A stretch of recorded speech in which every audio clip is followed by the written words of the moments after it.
hurricane's just like any other low pressure center. The difference is it's out in, of course, the tropical areas, the oceans or the seas. But the one thing that makes it different from a regular low pressure center is the center.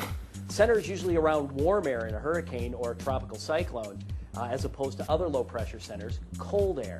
Of course, the other thing with a hurricane, the wind has to be at 74 miles an hour. Less than 74 miles an hour, it's a tropical storm. More than that, it's a hurricane. One thing we look at for the formation of hurricanes, warm water. Hurricanes really like warm water. Water temperatures in the 80s to 90 degrees, of course, over the ocean or the sea. Then the other thing we take a look at is the wind up above. If the wind is very calm, that's great for hurricanes to strengthen and grow as they feed off of that warm water, the humid water, to put that energy, I guess you could say, up into the upper levels of the atmosphere and begin to spin as a stronger low. Hurricanes and tropical storms that we worry about the most affect the U.S., at least coming somewhere out of the Atlantic Ocean, off the Caribbean coast, or then also on the Pacific side if there was something to affect Hawaii or the far west coast. Those are the areas where the water is warmest, and of course in the summertime months from June to November, the stretch when it can build off of the most heat.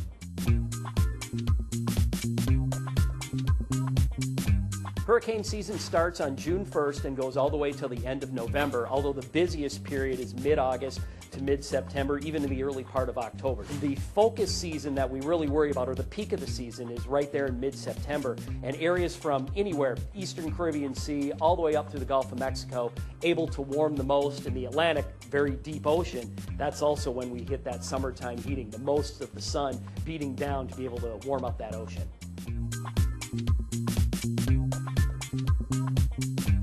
The biggest worries with a hurricane, of course, wind. We have to always watch that, but also some of the forgotten things that can be just as damaging or cause more trouble. Storm surge. That's as the wind and the ocean waves are lifted up on the front side of the hurricane to be able to throw that ashore. And sometimes you can see in the largest storms the water thrown back for miles and miles.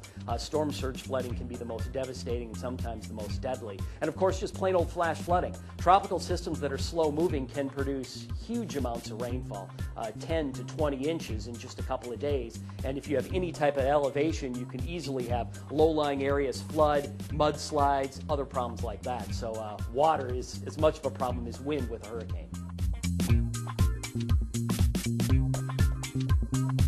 To protect your house and property, most people end up boarding up any type of coverings.